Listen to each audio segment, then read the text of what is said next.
Gjatë prezantimit të raportit të anketës ndërkombëtare të mësimdhënies dhe nxënjes, kryeministri Edi Rama u shpreh se qeveria i kushton rëndësi mbështetjes së mësuesve të rinj dhe uljes së ngarkesës së tyre. Ulja e ngarkesës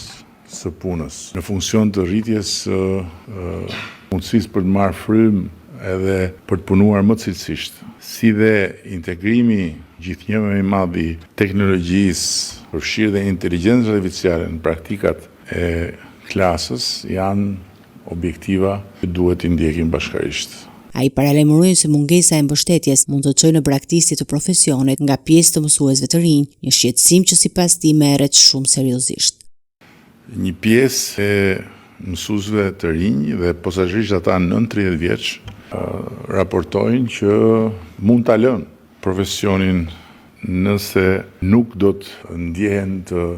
mbështetur mjaftueshëm dhe nuk do ndjehen motivuar mjaftueshëm. Dhe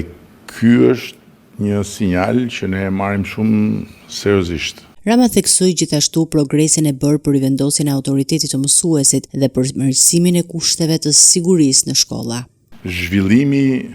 profesional, edukimi në vazhdim i mësuesve, pjesëmarrja e tyre sistematike në trajnime për të përmirësuar cilësinë dhe për të rritur ndikimin e mësuesve në procesin mësimor, është objektiv që konfirmohet edhe nga anketimi.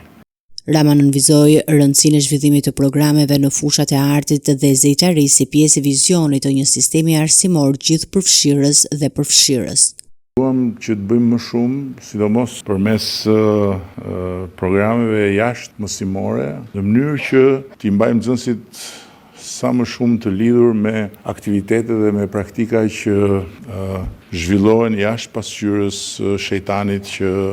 na rrin xhep, nuk e di, unë e kam lënë makinë. Kryeministri u ndal dhe te roli i teknologjisë, duke nënvizuar se nxënësit sot kanë informacion të bollshëm, por kërkojnë udhëheqje dhe mbështetje nga mësuesit. Lavdi Zotit që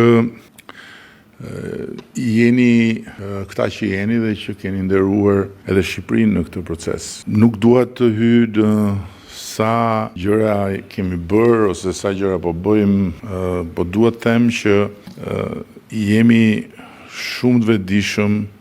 për domosdoshmërinë edhe të disa hapave të tjerë që duhen bërë, duke filluar nga reforma kurikulare e arsimit parauniversitar, që natyrisht është diçka që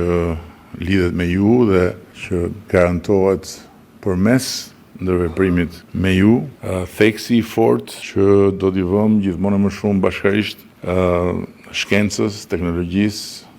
me